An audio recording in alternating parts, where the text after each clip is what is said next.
赤鼠姑娘，你瞧这个地方机关重重，也不知道藏了多少宝物，说不定这大补丸的解药就藏在里面。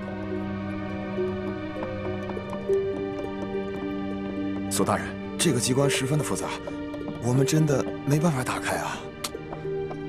废物，一群废物点心，这点事儿你们都办不好啊！我告诉你们，再给你们1个时辰，如果你们再打不开，我把你们这没用的手给剁下来。我剁下来，知道吗？我知道，我们开。索大人，消消气啊！我觉得他们打不开，跟您站在这儿也有关系。您想啊，您站在这儿，他们紧张啊，紧张肯定打不开。要不然您看这样行吗？您到外面啊歇息，喝个茶，我来看着他们。还真说不定啊。那行，那就麻烦世叔姑娘帮我先盯着点儿。好嘞。啊，你们听好了啊，一切都听世叔姑娘的安排。是。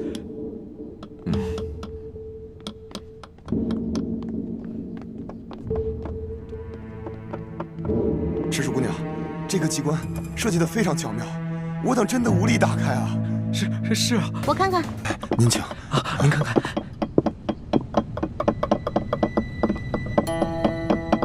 哎，赤鼠姑娘，你也会开机关啊？嘘，小声点啊，这事儿不能声张。这个机关我要是开不了的话，你俩手可就保不住了啊！是，我们不说。我这次要是开不开的话，千万别怨我啊！不会，能开开。来，您请。您请。天灵灵，地灵灵，保佑我一定要开啊！保佑。都过了1个时辰了，赤鼠姑娘，你到底行不行啊？哎呀，别催我了，恐怕我们的手是真的保不住了。是啊。能不能不要那么绝望啊？我有种预感，我很快就能打开，很快。这真的假的啊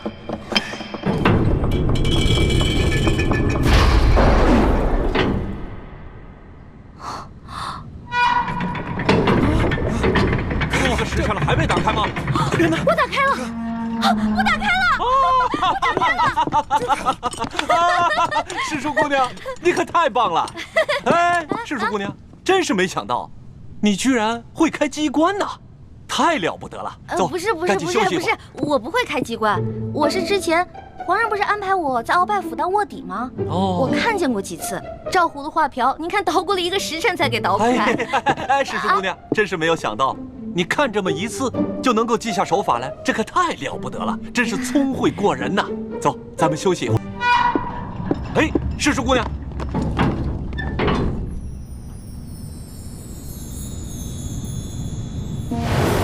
你们俩把工匠带走，给他们打赏，快！知道。谢。没想到啊，这鳌拜老贼的密室，珠宝多的比皇宫还多。可不嘛。哎，索大人，要不然这样，咱俩呢先挑点，剩下的入账，您觉得呢？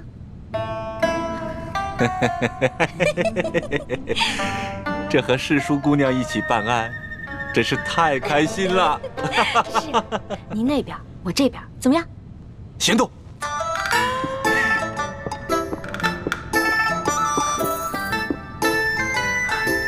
真是皇天不负有心人，我终于找到你了。哼，猪哥哥，看你以后还好意思骂我笨。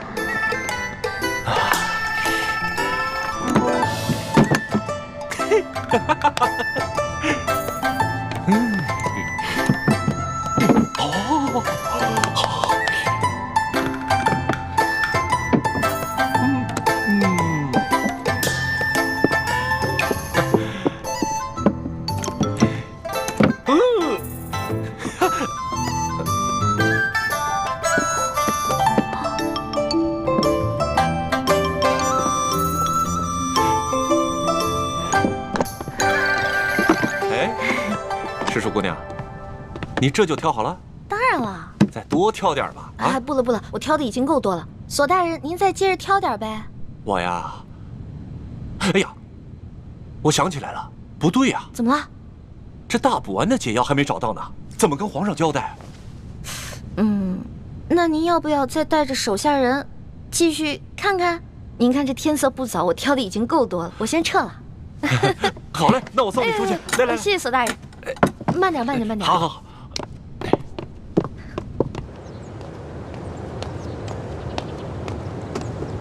李太医，太皇太后凤体前安，李太医，赶紧过去看看吧。好，卑职这就过去。公公将来告老还乡的时候，可否会回陕西榆林去安享晚年啊？不回去了，没有亲人的家乡还算什么家乡啊？公公在这世上，当真连一个亲人都没有吗？本来是有个孪生哥哥，但几十年杳无音信，恐怕早已死在乱军之中了。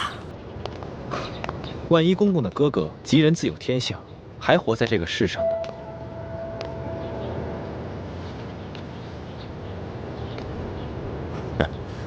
怎么可能呢？在这世上，怎么可能有那么好的事呢？啊，快走吧，太皇太后还等着呢。看来，他还是很渴望亲情的吧。如果义父出面与他相认，他一定会很惊喜吧。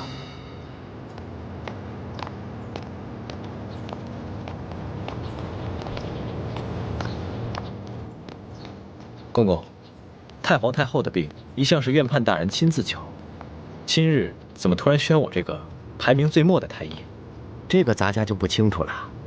也许是院判大人觉得你年轻，却医术高明，太皇太后也就留上心了吧。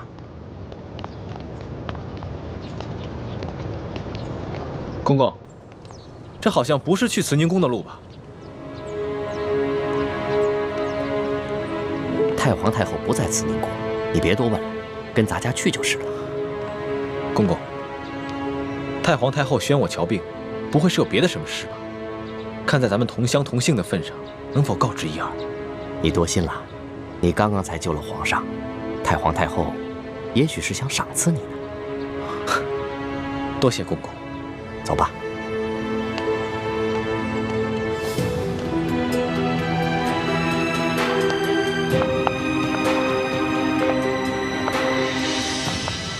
厉贵人，您吉祥。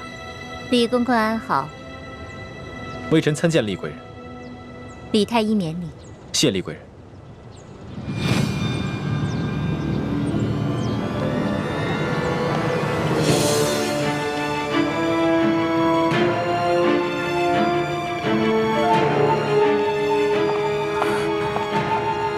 师父，大师兄出事了，我去永乐宫通知医患。你千万要沉住气，不得忘了得意，不要暴露自己的身份，知道了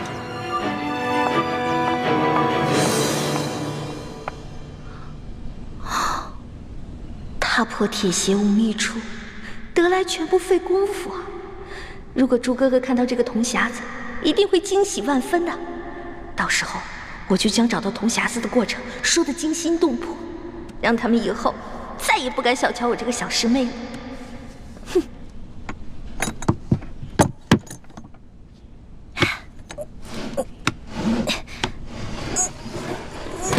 一欢，谁？一欢，快去救大师兄，快啊！啊！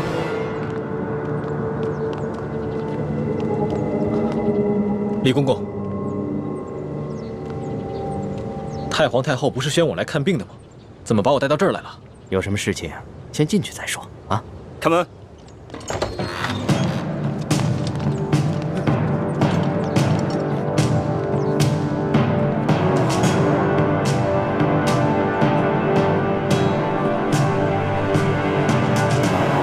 李公公，这到底是怎么回事？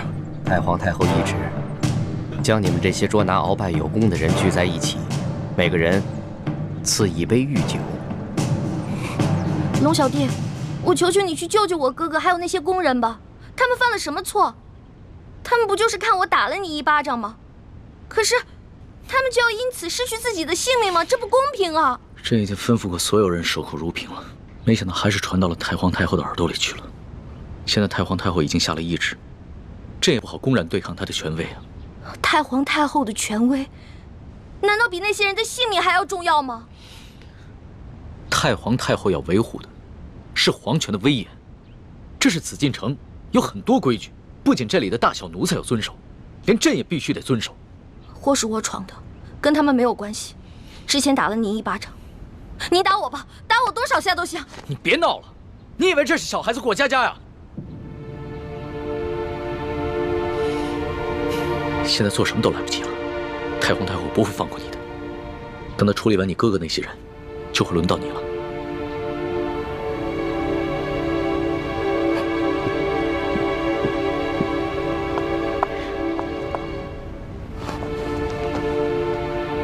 那皇上，您还是先杀了我这个祸首吧。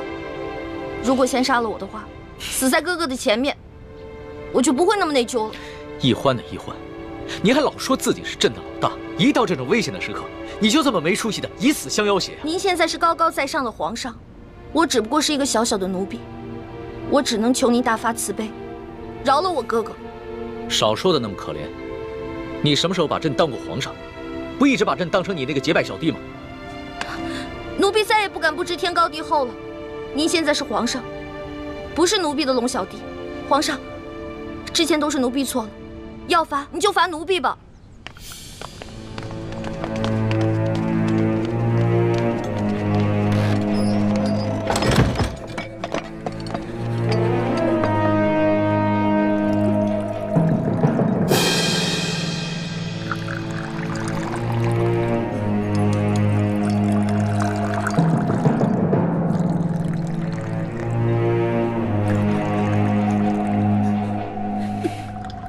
你先起来吧。我不起。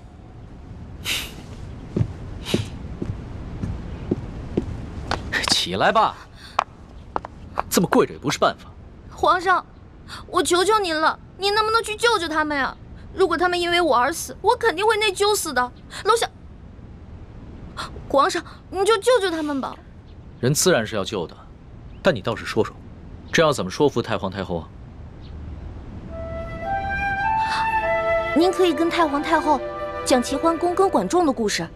当年，管仲为了救自家主子，向齐桓公射了一箭，但是那个箭正好射到了齐桓公的腰带上，齐桓公没有死。后来，齐桓公不计前嫌，任用管仲当了国相。管仲感激涕零，倾尽一生的才华，辅佐齐桓公，最后成为春秋五霸的首位。皇上，您不会连齐桓公都不如吧？论气度，朕自然是不输齐桓公的。可是你能比得了管仲吗？论治国之才，奴婢当然比不上管仲的一根汗毛。但是，你想招来人才容易，想找到像我这样陪你吃喝玩乐、赌骰子拼酒的人，可不容易啊。这个理由倒是很充分。只不过，早晚有一天你都要出宫嫁人，不能一辈子留在宫里陪着朕，那朕岂不是很吃亏？原来您是因为这个呀？那您现在想怎么办啊？跟朕说说你那个青梅竹马吧，他叫什么名字，长什么样，家世如何？这个属于奴婢自己的秘密，不能告诉你。那你总得告诉朕，他的外貌仪表、才华气度比朕如何？这个嘛，我也没法说。有什么不好说的？让你说，你说不就完了吗？那我真说了，你可不许生气啊！笑话，朕在你的心里度量那么小啊？他确实没有皇上您高贵俊逸，但是他很温柔，对我特别好，人很老实。我说什么他就做什么，我可以把他吃得死死的。不像你，今天说这个你开心了，明天说那个又得罪你了。那你爱他吗？二师傅，我头晕。师傅带你去休息啊。二师傅，一环他是在装病，你千万别上了他的当。一会儿大家练完功，再罚你扎半个时辰马步。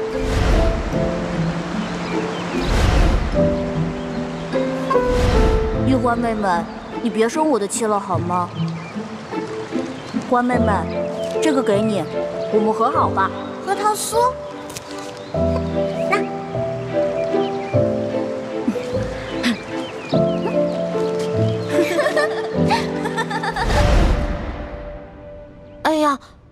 现在都什么时候了，您还说这些闲话？您赶紧跟我去救人吧。皇帝也是人，也有七情六欲，也有好奇心，甚至也会嫉妒。龙小弟，我求求你了，你要是再不去的话，他们人头马上就要落地了。放心吧，这个宫里没那么容易见血，要灭口用的都是鸩酒。鸩酒？那您赶紧下旨吧。走，快去救他们！你先别着急，这太皇太后一下子从朕身边抓了10几个人，还需要等你过来求朕，朕才知道怎么做吗？朕虽然不好公然抗旨，但是早已命人准备了解药了。真的？那你不早告诉我？不对，你是不是得需要什么条件才能给我解药？当然，朕就想问你一个问题：你爱这个青梅竹马吗？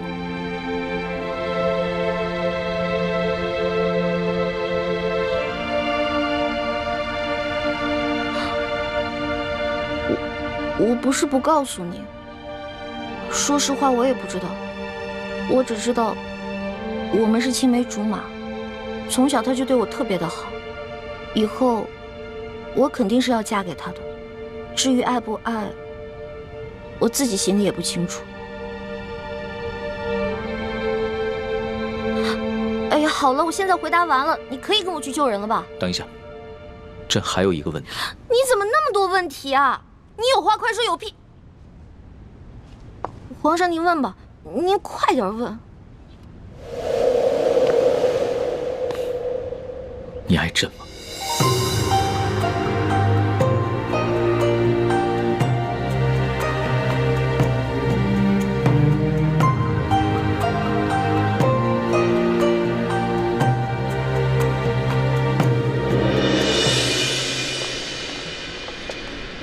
这是太皇太后赐给你们的御酒，你们每人各取一杯，享用吧。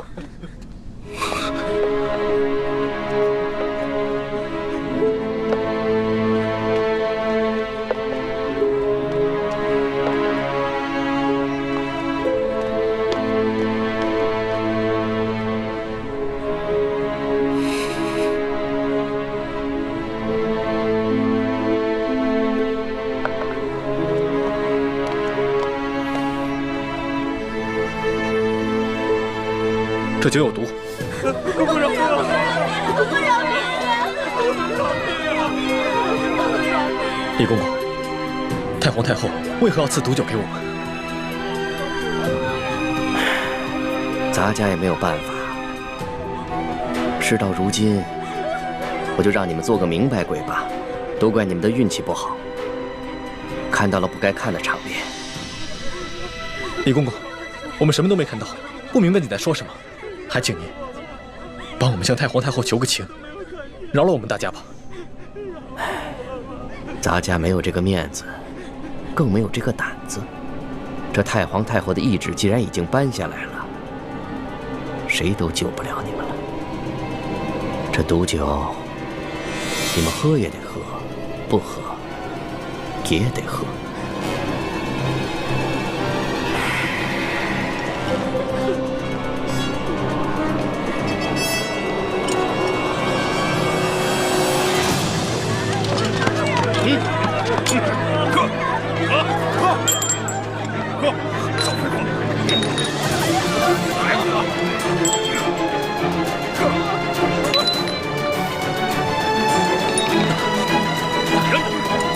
李公公，我有重要的话要跟你说。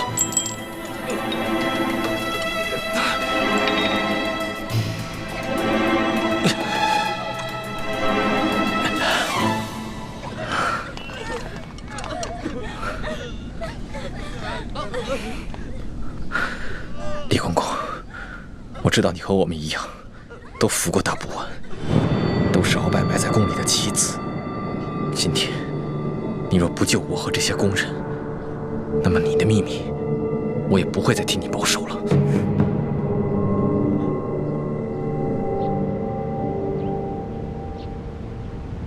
为什么不回答朕？我不知道怎么回答。如果我说实话，我怕你不开心，不给我解药；但是如果我骗你的话，那就是犯了欺君大罪了。你就照实了说，朕答应，不论如何，都会救你的哥哥和那些工人。真的？天子之语，金口玉言。不爱。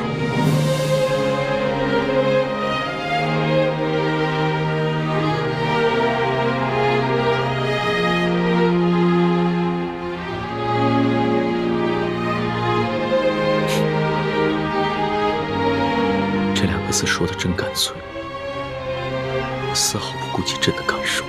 我之前就跟你说过，皇上是这个天下最不值得女人爱的人。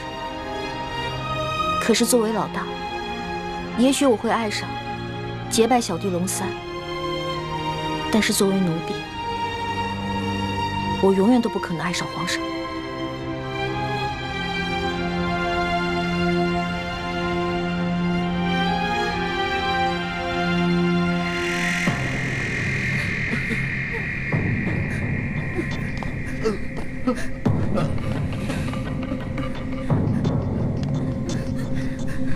杀了他！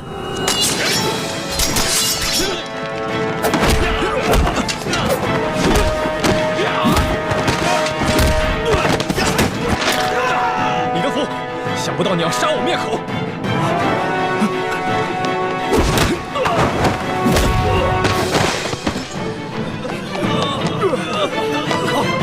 快追啊！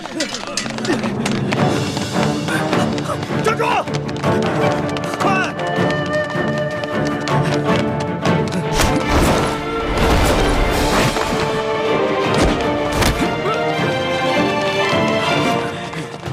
李太医，你杀了我，你也活不了。李德福，你别以为杀了我就没有人知道你是鳌拜的内奸了。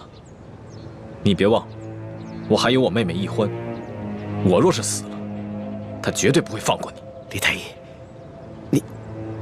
你我都是同乡又同姓，我本来是想照顾你的，可是太皇太后这懿旨一下来，我们这些做奴才的，除了照办还有别的办法吗？我救了皇上的性命，又助皇上擒拿鳌拜，立下大功，太皇太后怎么可能不分青红皂白，就要置我于死地？哎，都怪你那个妹妹呀！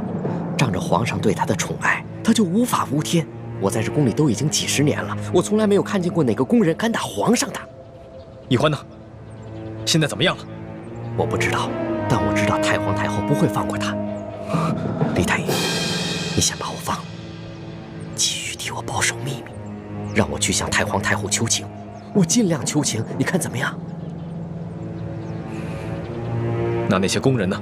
哎呦，这都什么时候了？咱们都泥菩萨过河，自身难保，哪还有闲心顾及他们呀？不行，我不能眼睁睁看着这么多无辜的人丧命。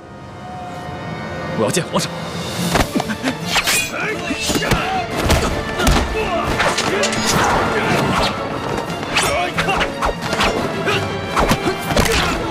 住手！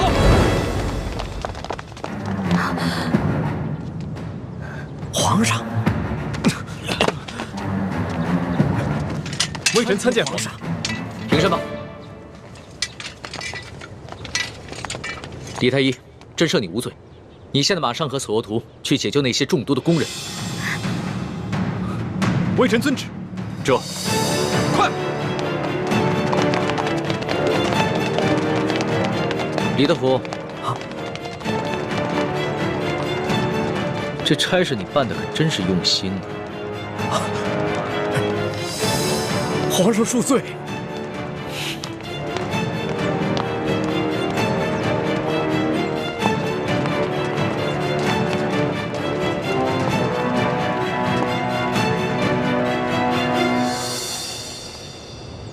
石叔姑娘，老奴也是实属无奈。石叔姑娘，您大人大量，不要记恨老奴啊！中堂大人，公公有礼了。宫中一切可好？中堂大人，您放心吧，一切尽在中堂大人的掌控之中。皇上好吗？皇上现在还是每天跟一些小伙伴们摔跤玩耍，无心朝政。他那都是故意，做给老夫看的吧。当年顺治爷临终托孤的景象，老夫是历历在目。不过如今皇上翅膀硬了，不把我等老臣看在眼里了，是时候给他点教训了。啊，那中堂大人，您的意思是？每日给皇上以重补药吧。接着看着他喝下去，懂了吗？奴才懂，奴才懂。你是如何知道的？公公，我这口技练得还不错吧？原来那晚你也在马车上，那你是如何知道是我？公公啊，虽然您那天行事谨慎，带着黑纱，我看不清您长什么样子，但是我看到了您耳朵后面那颗痦子，所以我还是认出了是公公您。李易欢，太皇太后果然说的没错，你真不是一个简单的小丫头。可是李公公啊，这太皇太后也看错了您啊，您也不是一个忠心的奴才啊。你到底想怎么样？李公公，您知道的，我这个人啊是不会害别人的，但是我最讨厌的就是那种害人的人。所以只要您不对我们兄妹两个起什么歹心，那我们自然不会对您怎么样。但如果您的心里对我们兄妹两个，皇上，等等我。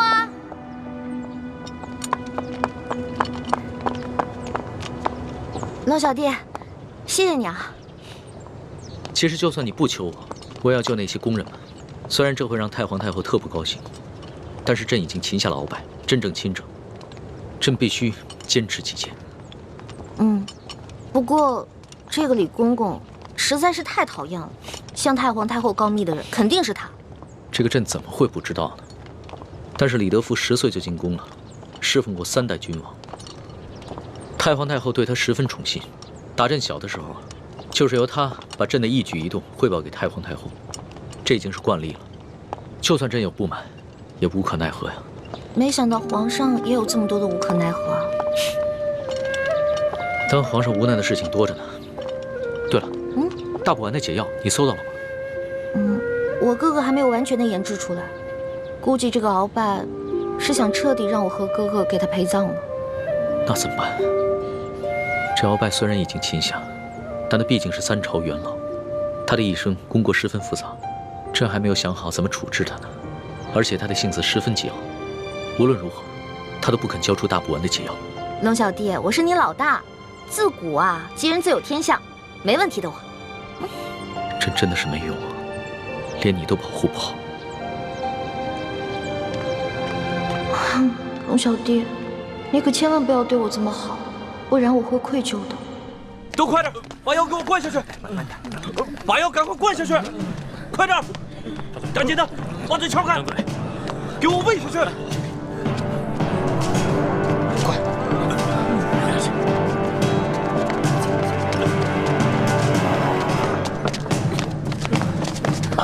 皇上，不必多礼，先救人吧。快救人！皇上，我已经安排他们把药都给灌下去了。那他们是不是得救了？药已经喂下去了，命是保住了，但是什么？但是，这酒毒性实在太烈了，纵然服下解药，毒素也早已侵害了他们的咽喉。从今以后，他们再也不能说话了。张嘴。你是说，他们以后都是哑巴了？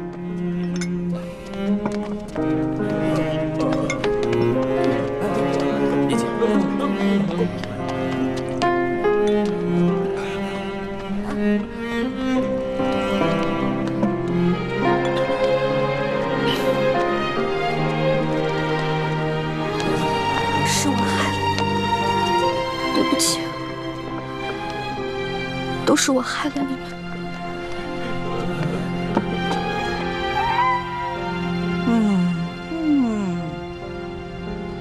哎呀，李德福啊，连这点事你都办不好，你真是不中用啊你！太皇太后您息怒，奴才跟纳赛正要把事情办好的时候，皇上跟李欢突然来了，皇上让奴才放人救人，奴才哪敢不遵从啊？哎呀，皇上是中了李欢的毒了，中毒不浅呐。这样吧，你把这个李欢给我叫过来。谨遵太皇太后懿旨。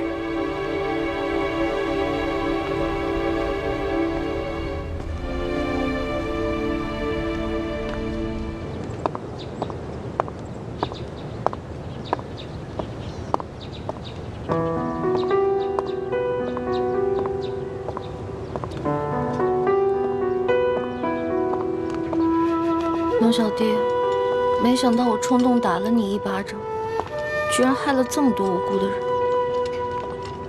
朕也没想到事情会发展成这个样子。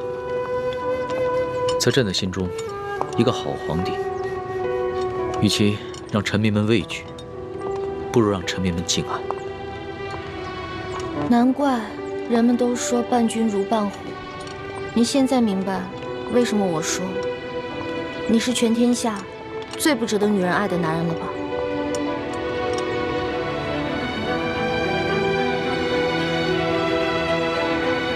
懿欢，朕知道这件事情在你心里一定留下了很深的阴影，你更不可能会爱上朕了。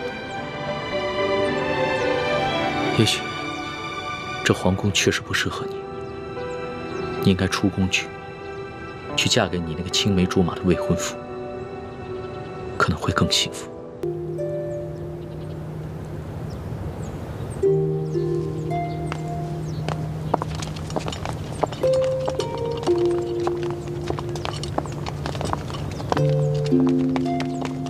奴才参见皇上。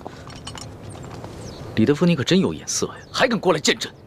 皇上恕罪，奴才知道，皇上现在心情烦躁。不过太皇太后宣誓淑姑娘去那个慈宁宫觐见，奴才不敢不传呐。皇上，太皇太后不会想赐奴婢一杯御酒吧？没事，别害怕，朕陪你一起去。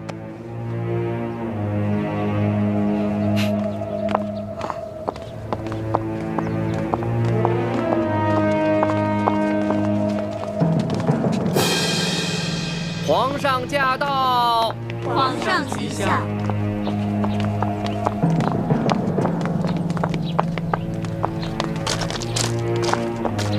平身吧。谢皇上。你先在外面候着，朕进去跟太皇太后先说说。皇上，奴婢这颗脑袋能不能保住，可就靠皇上你了。放心吧。这太皇太后肯定不是个好说话的，万一皇上的面子她也不卖，那我是不是该赶紧脚底抹油溜啊？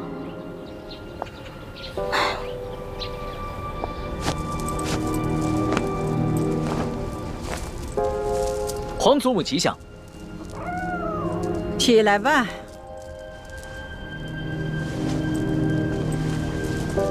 刚刚擒拿了鳌拜，还有许多善后的事情需要做。皇上怎么会有闲暇来陪哀家这老太婆呢？不是，皇祖母一直教诲说，越是处理大事，越要从容。孙儿一直谨记于心呢。幸亏爹和师傅没有先见之明，别的功课都任由我偷懒，却逼着我狠练轻功，关键时刻果然能够救命。可是我千辛万苦才得到的铜匣，还有那么多值钱的珠宝还在永乐斋，这可怎么办啊？哎呦，管他的，也顾不上这些身外之物，先保住小命要紧。难怪鳌拜会栽在这个小丫头手里，都这个时候了，她居然一点儿也不慌乱。哎呀，皇上你亲政了，哎，有许多事情呢可以自己做主张了，也用不着哀家这老太婆唠里唠叨了。皇祖母何出此言啊？孙儿心里极是惶恐，不知孙儿有什么地方做错了，还请皇祖母垂训。得了，去玩去吧啊！你们都退下。下去吧。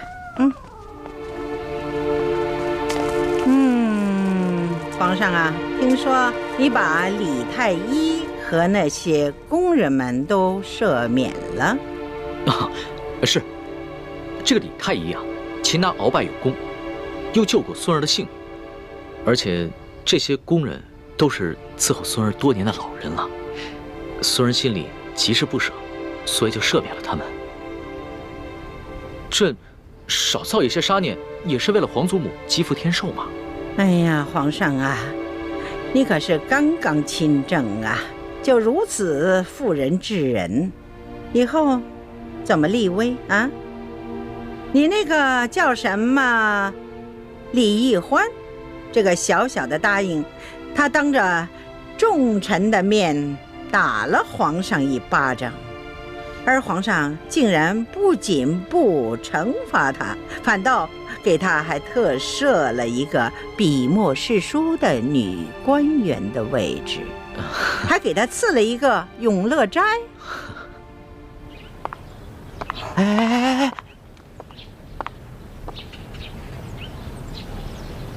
这些做奴才的可真小心，唯恐听到了不该听的，都站得远远的。我可顾不了那么多，我得认真的听着，万一龙小弟顶不住了，我好赶紧溜啊！皇上，你这法度尊严何在呀？哀家本来想协助你处置这些事，没料到你已经特赦了他们。你眼里还有哀家这个把你从小苦心养大的，把你扶上皇位的老祖母吗？你全然不顾哀家这副老脸了。皇祖母息怒，若是因为此事伤了皇祖母的凤体，那可真是孙儿的罪过了。皇上若眼里还有哀家，就立刻下旨赐死这个李义欢。好狠的老太婆，果然还是不肯放过我。龙小弟，如果你保不住我，那我就只能发个讯号，通知祝哥哥和我一同撤离了。那你从此之后就再也见不到我。你可不要怪我绝情啊！谁叫你这个皇帝当得这么窝囊，连自己的结拜大哥都保不住。孙儿自小就没了父母，全凭皇祖母的疼爱，才将孙儿一手养大。孙儿对皇祖母之心，那是天地可见的。此事，孙儿可能处置上有些不当，但绝无半点忤逆之心啊。唉，罢了。皇上呢是仁慈大度，也是正当年少多情嘛，也难免呢迷了心性，失了分寸。起来吧。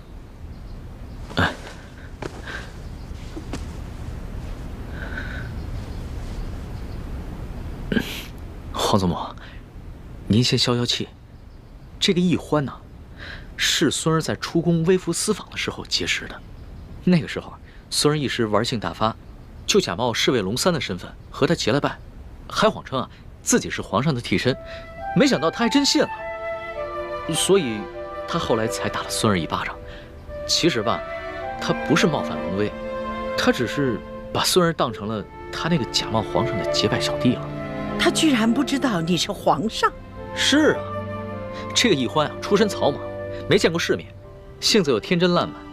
孙儿也是一时兴起想骗骗他，没想到他还真信了。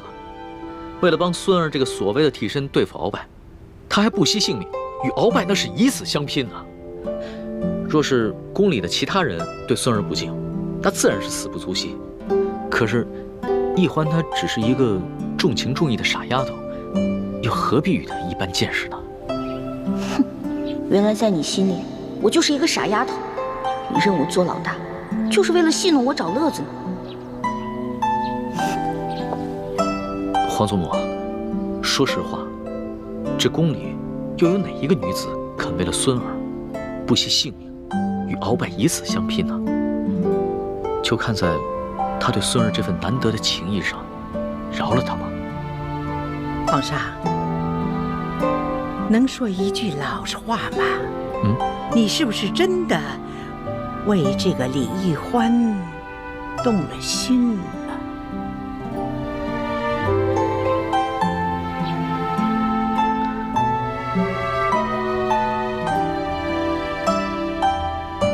皇祖母，孙儿刚刚真正亲征未久，内有鳌拜的余党未能清理，外有三藩做大，还有前明余孽组成的反清联盟，时刻威胁着我大清江山，所以孙儿不敢沉溺于儿女私情，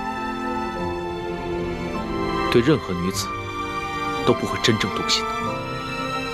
龙小弟，原来你对我果然不是真心，这样也好，咱俩互不相欠。哦，哀家以为呀，这李易欢是一个狐妹子，让皇上迷失了心性。这样听起来呢，哀家也就放心了。至于这李易欢是要杀要赦，那就看皇上的了。皇祖母啊，这孙儿还有一事相求。这易欢呢，他娇俏可爱，天真烂漫，就像一个开心果，所以孙儿想把他接着留在宫里，让他伺候。你怎么又绕回来了？皇上啊，你小小的年龄，承担起大清朝的重任，哀家想想都心疼。皇上什么时候做到不动真情，不误国事，那你就真正的成长了。皇上，你看这后宫有那么多的小丫头，你叫哪个不是啊？非得她这个李易欢不可吗？她有何等的姿色呀？何等的本事？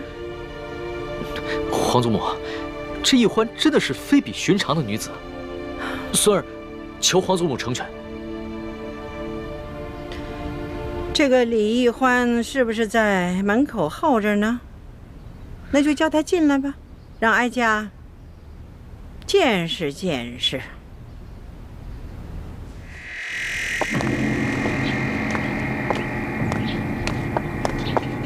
太皇太后和皇上宣世淑姑娘觐见。是，奴婢遵命。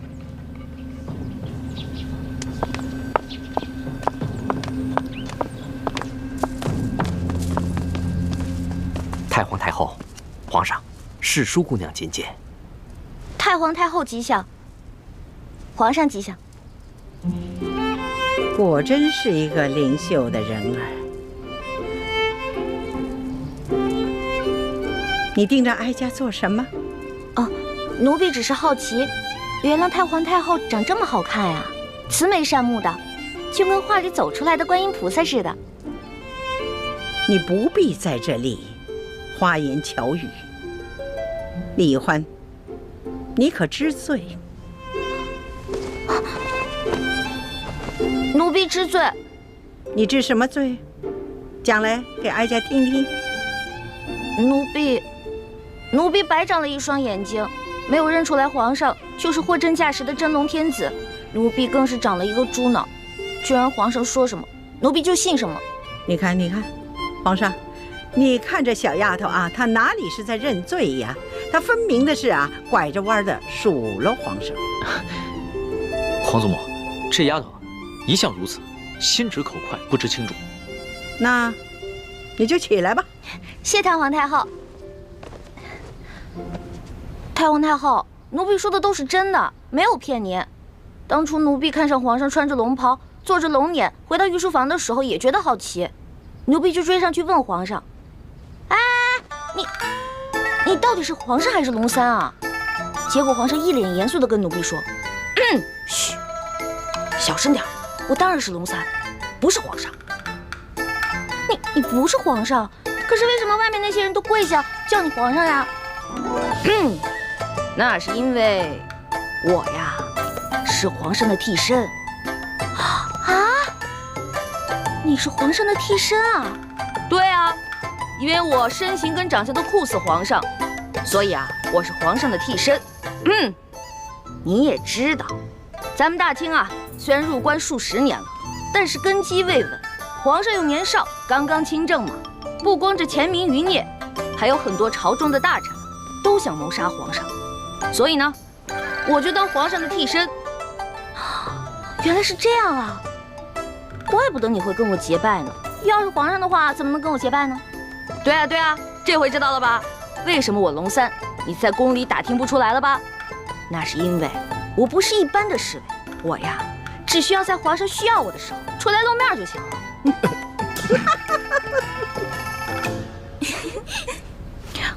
太皇太后，你们都笑什么呀？奴婢说的都是真的，没敢骗你。奴婢当时就想，龙小弟真可怜，为皇上卖命，还得替皇上挨刀子。这丫头啊，果真有趣呀！皇祖母，当时的情形啊，确实如此。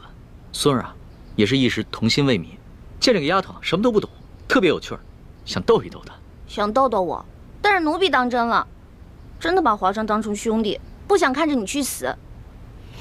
太皇太后，奴婢真的以为他要去跟鳌拜拼命，所以就把身上的金蚕背心脱了下来，给了他，还陪着他一起去跟鳌拜拼命。要不是我哥哥及时赶到，恐怕我跟皇上就……瞧这丫头啊，委屈的哟。得了，哀家呢就饶过你了。真的？嗯。谢太皇太后，还是太皇太后好，不像皇上，就知道欺负奴婢。哀家听说你在大庭广众之下，当着那么许多的大臣们的面，打了皇上一巴掌，是吗？哀家着实的恼怒啊！没想到，就像皇上说的，你只不过就是一个不懂规矩，而且呢，还对皇上有恩有义的一个小傻丫头。所以太皇太后，您的意思是，可以饶恕奴婢啦？不，你毕竟打了皇上，你这叫犯上啊！要是对你不进行惩罚，哀家和皇上的威严何在呀？太皇太后，您还要罚奴婢啊？哀家对你呀，是死罪可免，活罪就不能饶啊。这么着吧，你哪只手打了皇上，那就伸出哪只手来，就得挨打50手板。太皇太后，我爹跟师傅从前总打我手板，我都打怕了，能不能换一个不打手板啊？死罪都给你免了，你还在讨价还价呀？不是，奴婢不敢还价，只不过奴婢是用右手打的皇上，可是奴婢这右手受了伤，还缠着绷带呢。太皇太后，您看。是啊，皇祖母，易欢手上的伤啊，还是为了救孙儿，被鳌拜用匕首给刺的，这伤口又长又深，这血好不容易才止住的，现在还没愈合呢。那就伤好了再打。太皇太后，您就饶了奴婢吧，奴婢知错了，奴婢以后再也不敢了。这样吧，哀家呢再给你一个机会，哀家出3个题目，你要是答对了，就免去这50手板。考试啊？奴婢最怕考试了，能不能不考试啊？你这个小丫头啊，又怕死，又怕挨打，又怕考试，那怎么着？那是挨杀头呢，还是挨打呢？还是硬考试呢？那还是硬考吧。不过太皇太后，您出的问题会不会根本就没有答案啊？哎呀，哀家怎么用这种方式来对付你这个小丫头啊？哀家出的题目是有答案的。是，太皇太后息怒，是奴婢小心眼了。那请太皇太后出题吧。告诉你小丫头啊，这后宫之主是皇后，就由她来出这3道题。1个时辰之后回来再考你。是，谢太皇太后。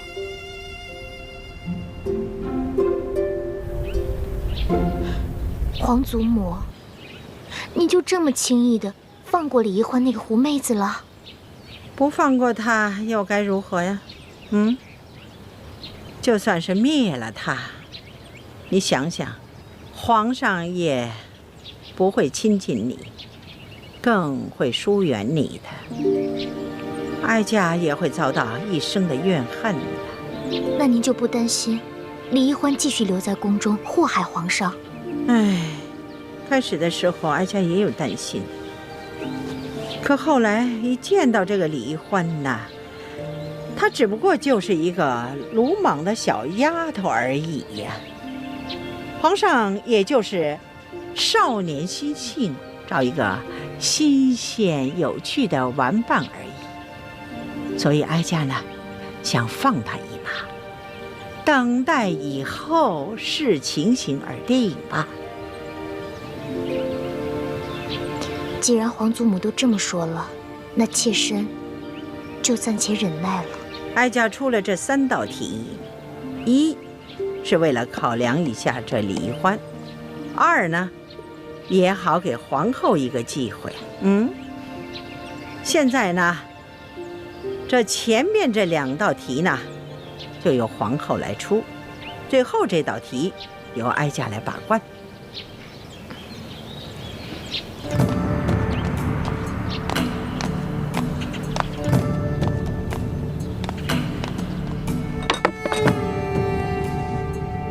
好，这第1道题呢，你要用一根绳子，把这块冰从这个碗里挪到那个碗里。这么简单啊？不简单，条件是不能用这根绳子拴住这块冰。那我可以用其他的东西帮忙吗？可以呀，但是只能用一只手，这只手呢还不能碰到那块冰。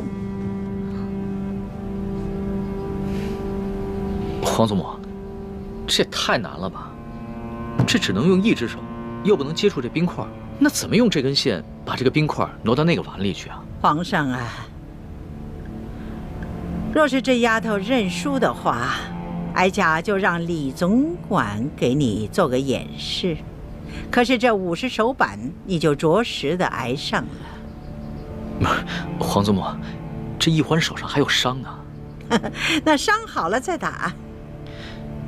皇祖母，这个一欢要是实在办不到，能不能看在孙儿的面子上，给他换一道题啊？哀家是一再让步啊，已经给皇上足够的面子了。皇上，不用再替奴婢求情了，奴婢已经想到办法了。真的？你确定啊？请太皇太后跟皇上给奴婢一点时间，奴婢要去拿一样东西。可以呀，不过你得快点儿，不然的话这块冰就化了。谢太皇太后，奴婢告退。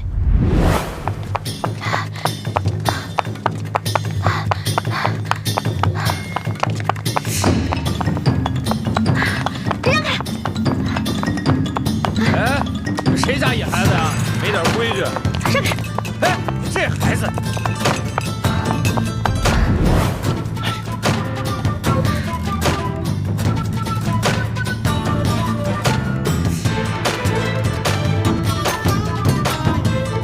怎么还不回来？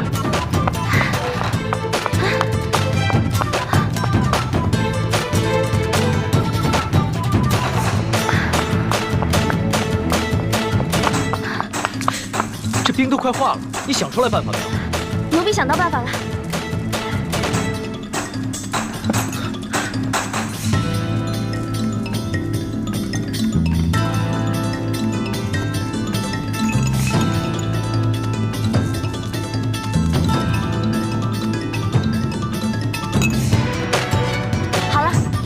就可以了。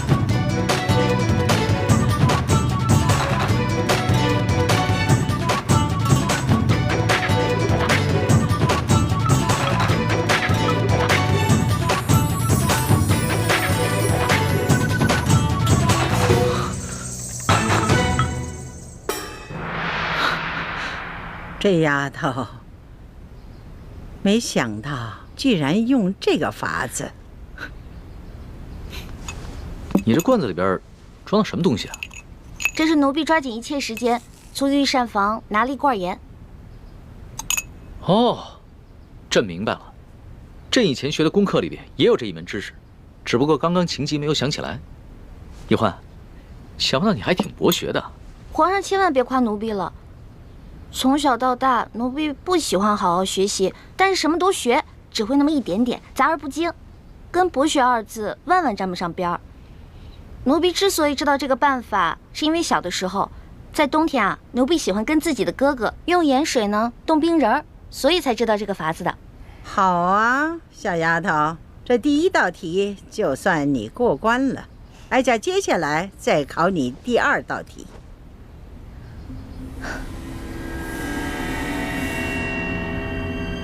你数数，横着数多少，竖着数多少，一共多少个铜板？数数。回太皇太后，横着数有4个，竖着数有5个，一共是8个铜板。好，你就从这8个铜板里头拿出1个铜板来，把这2列铜板变成都是5个。啊？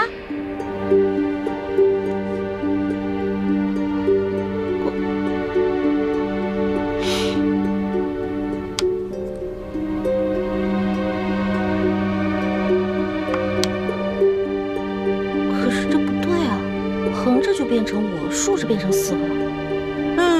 哀家给你1炷香的功夫，你要是再猜不出来，那就算你输了。完了完了！小的时候，奴婢不想好好学习，老在师兄师姐面前捣乱，而师傅们总是吓唬我，把戒指高高举起，轻轻放下。啊，这下好了，以前没挨多少打，现在又全给补回来了。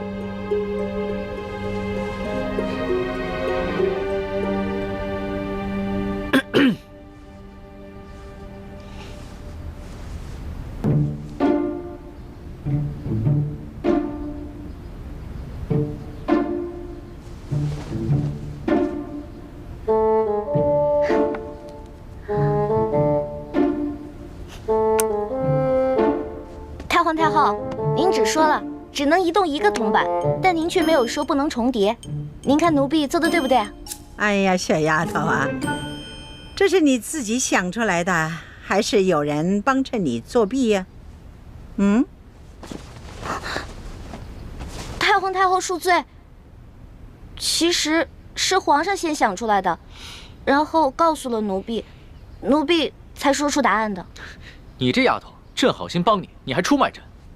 皇上，对不起，如果这道题没做出来是小事儿，但是如果因此欺瞒了太皇太后，那可是犯了大罪。皇祖母，其实呢，孙人也就是摆了个手势，不能算是作弊。再说了，这道题啊，它本来就简单，孙人就算不提醒易欢，易欢他自己也能想出来的。你这易欢小丫头，她若是不承认，你皇上也不承认，那哀家再怀疑也逮不着你们的把柄。罢了，就看在你这小丫头诚实的份上，这道题就算过了。谢太皇太后。太皇太后，您人真好，就像画里走出来的观世音菩萨转世似的。净说漂亮话。好了，哀家呢，接下来再给你下第3道题。不过呢，皇上，你就不能再度的帮衬作弊了。孙儿明白，这第3道题，孙儿绝对不会再帮他作弊。你如果再作弊，当然也算输。这第3道题，小丫头，你听好了啊，什么事情别人都能做得到，偏偏你自己做不到。这个嘛，奴婢知道了。除了奴婢，其他人都能杀了奴婢，唯独奴婢自己不能杀了自己。好，这个答案好。皇祖母，这一关易欢算是过了吧？哎呀，皇上啊，不要高兴得太早了。你想想啊，一个好好的人，他为什么平白无故的去杀人呢？当然了，每个人都有能力去杀自己，只是呢，看他愿意不愿意杀自己。所以呢，这个答案不对。这道题的答案不对啊？当然了，这个答案呢是需要有人来演示的。太皇太后，奴婢现在脑子都成浆糊了，实在是想不到答案。看来你是自愿认罚了。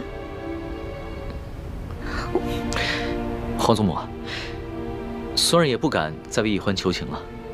孙儿只是希望你能多给奕欢宽限1日的时间，让奕欢自己回去好好想想。好啊，那就看在皇上的面子上，就宽限你1天。为了不让别人给你帮衬作弊，哀家就要把你留在慈宁宫1天。待到明天这个时辰，你要是再答不上来，那就要着实挨打了。谢太皇太后。李欢这个小丫头，真够机灵的啊！轻而易举的就解了这几道题。原本妾身出的第2道题是可以难住李奕欢的，如果不是皇上相助，只怕他早就输了。皇后不要这么想，即使是皇上没有相助，这李奕欢他也会答得出来的。只不过是呢，多花些时间罢了。幸好皇祖母出的第3道题把他难住了，就算他想了3天3夜，也未必想出答案。只是，又怕这一夜之隔，又有人给他送答案去了。只要皇后你知道哀家为什么出这3道题的目的，就可以了。为什么计较结果呢？如果这李奕欢没有想出这个答案来，那作为皇后你该怎么做才会是最好的结果呢？鳌拜已经被打入天牢了，你难道还要替他卖命？我哪有替鳌拜卖命？我这不跟你一样被鳌拜逼着服了大补丸才身不由己的吗？我也就是偶尔替鳌拜传递一下消息，可我没有做过什么过分的事情啊。李太医，看在咱们是同乡又是同姓的份上，一定要替我保守这个秘密，可千万别出卖我呀。我们不出卖你，你就要出卖我们。奕欢打了康熙1巴掌，你为什么要跟太皇太后告密？这叫杀人灭口。冤枉啊，李太医！我虽然跟你一样受制于鳌拜，可是鳌拜说了，我是他内线当中身份最特别的一个，有什么事他单独跟我联系。除此之外，别人毫不知情。我根本就不知道你们兄妹也知情啊，又怎么可能想到去杀你们兄妹灭口呢？我跟奕欢毕竟是皇上安排在鳌拜身边的人，你是担心有一天我们知道了你是鳌拜的奸细，向皇上告密，所以才想借太皇太后的手先杀了我们灭口。不，李太医，我没你想的那么狠。既然皇上已经把鳌拜拿下了，没有怀疑到我，那证明你们对我没有威胁。再说了，我是奉了太皇太后的懿旨监视皇上，每日向他汇报皇上的一举一动。可是皇上已经亲政，权威日重，我再也不敢像以前一样，真的事无大小巨细都向太皇太后去汇报。更何况皇上那么宠爱你妹妹，我怎么可能挑拨太皇太后去杀了你们兄妹呢？我要是这么缺心眼的话，我还能活到今天，还能当上大内总管？不是你，那会是谁呢？这我是真就不知道了。在皇宫里啊，这人际关系复杂着呢，你都不知道这背后谁拿着谁的钱，替谁办着事儿呢。好吧，我暂且相信你。看在咱们是同姓同乡的份上，这事儿就这么过去了。以后啊，我们要多多相互照应才是。对，相互照应，相互照应。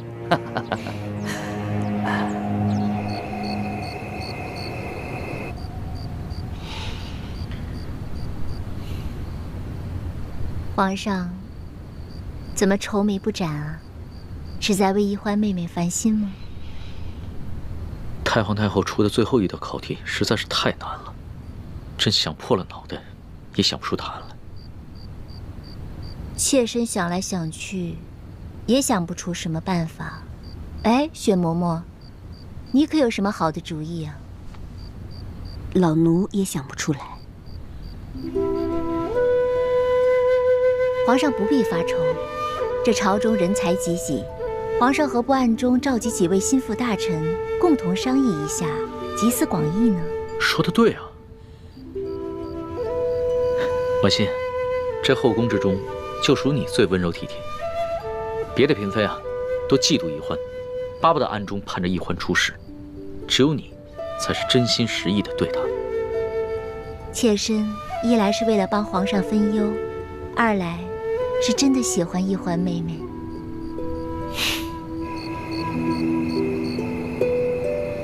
哎呀，你说咱们这皇上啊，自从亲政以来，可从来没有这么晚召见过咱们啊！啊，你们都说说，这有什么急事儿啊？会不会是鳌拜一案又出了什么重要线索？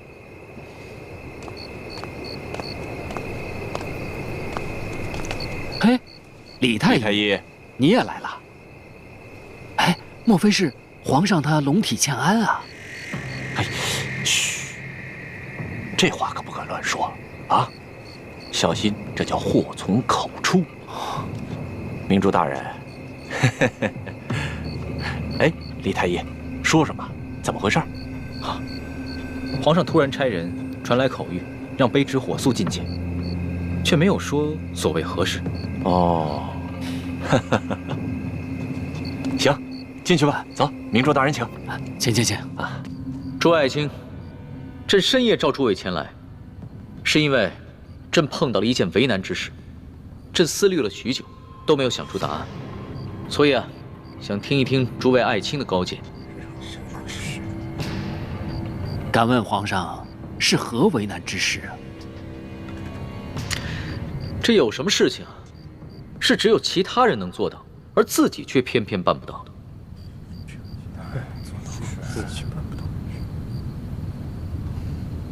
哦，原来皇上是为这样的事情在为难啊。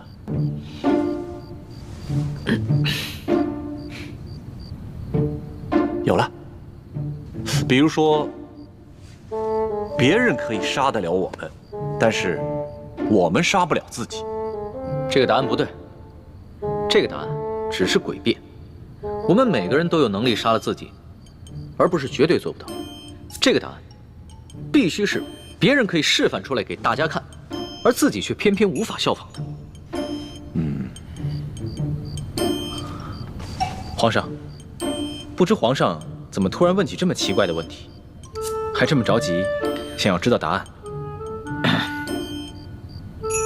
这其中缘由，朕不便透露。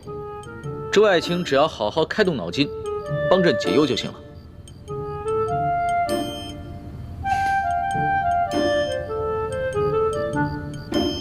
有了，皇上。皇上，我们每个人都不能提着自己的头发，把自己从地面上提起来，但别人可以呀。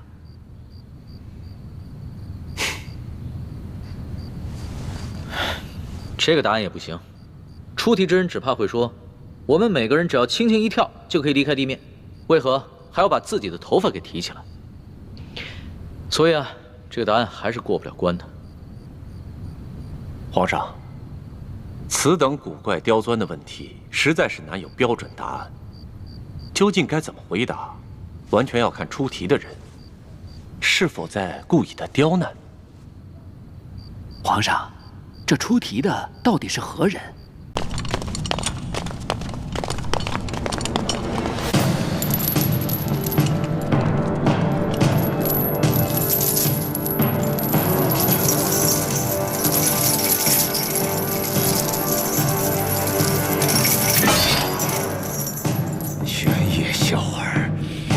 终于赶来见老夫了！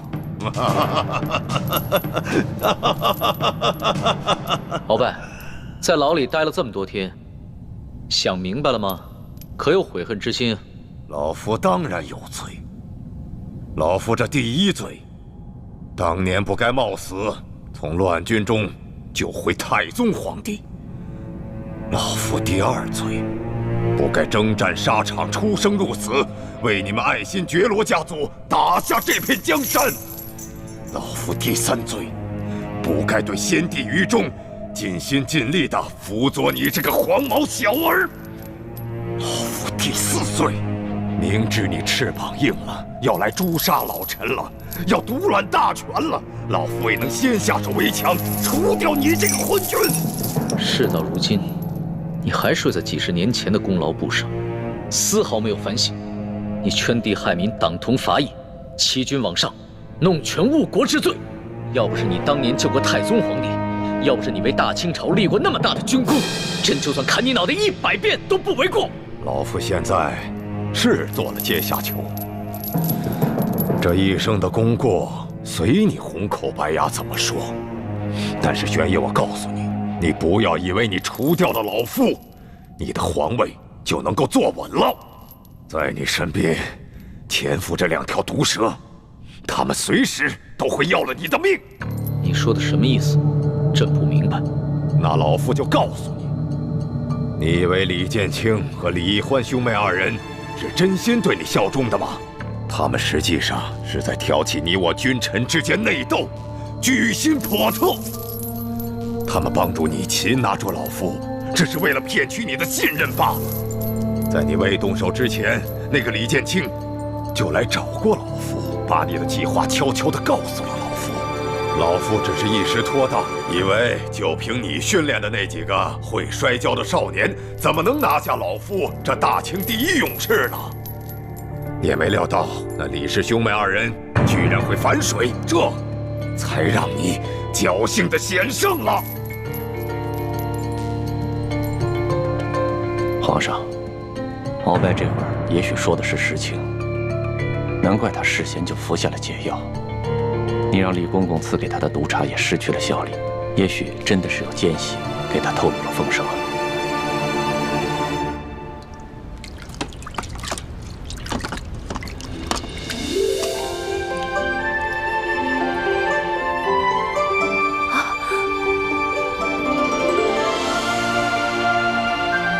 这铜匣果然是真的。欢妹，你太厉害了，这么艰巨的任务居然被你完成了。是谁啊？平时老说我这个不行那个不行的，现在知道夸我了？欢妹，我是你大师兄，又是你未来的夫君。你做对了，自然该表扬；做错了的，自然该批评。站直了。不管是表扬还是批评，我都是为了你好。哎，知道了。从小到大就这么几句，我耳朵都听出茧子来了。欢妹，我发现进宫以后，你越来越讨厌我了。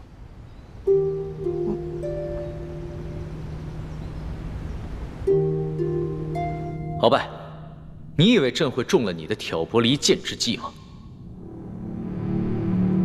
是，皇上，鳌拜也许死到临头了，还要这样搞挑拨离间的小动作。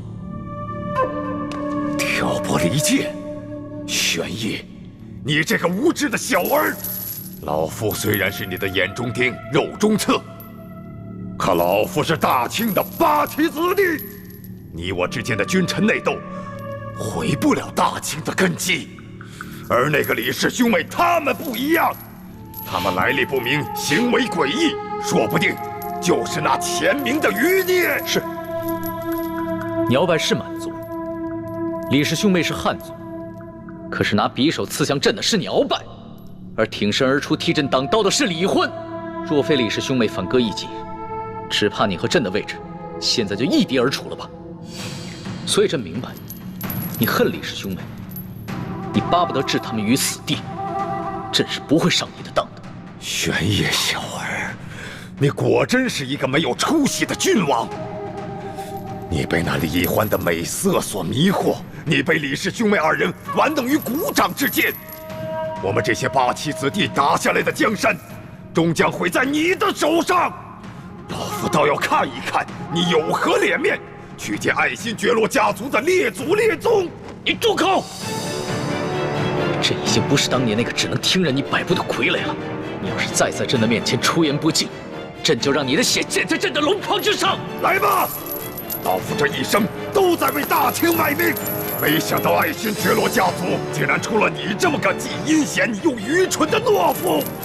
玄烨，你打开牢门，来与老夫1对1的决斗！来呀！如今康熙正在大力清除鳌拜余党，整个京城都人心惶惶。如果把这铜匣和奕欢得来的珠宝全部运出宫去，放在慈航药铺反而不安全，不如就继续放在这个永乐斋吧。师父说的是，毕竟眼下这永乐斋还是安全的。等大师傅离京之时，咱们再把这铜匣悄悄带出宫去，让大师傅带走。不行，铜匣不能放在永乐斋，欢妹也不能继续留在紫禁城里。既然找到了铜匣，我们赶紧撤离吧。我们现在就撤离啊？怎么，你还想继续留在宫里？你忘了和你一同进宫，被赐死的那3个秀女了吗？忘了那些仅仅因为看到你打了康熙1巴掌，就被赐鸩酒的宫人了吗？好吧，朱哥哥，我听你的。那六师傅、学姐姐，我们一起撤吧。大胆，鳌拜，你这个狗奴才，死到临头了还敢对皇上大不敬！你以为你真的是什么大清的第一勇士吗？我告诉你，那只不过是因为你大权在握的时候，别人对你不得已的奉承而已。你想动手是吧？来呀，我索额图陪你练练。索额图，若是你阿玛还活着，那老夫说不定还卖他几分薄命。就你现在这么个鬼模样，你还不配和老夫交手？你滚一边去！哼，鳌拜，在皇上面前，我不与你乘着口舌之快。且不说我们2家的恩怨如何，就是你现在这样在军前失仪，也是不可饶恕的大罪。我告诉你，你死到临头了！你可真会拍皇上的马屁，可笑！你阿玛索尼与老夫一辈子为敌，但老夫敬他是条汉子。可是我没想到，他怎么就生出你这么个没出息的小兔崽子呢？鳌拜，哪怕你是个勇士，像你这样的莽夫，也只配做爱新觉罗氏的鹰犬。朕乃天子，治国安邦才应该是朕擅长的。你那些技击之术，都是雕虫小技。朕纵然不如你，又有何妨？把他看好了，别让他自尽。你这个懦夫蠢货！你回来！你宁肯相信居心叵测的李氏兄妹，也不肯相信老夫这3朝老臣！你回来！我要见太皇太后！我要见太皇太后！回来！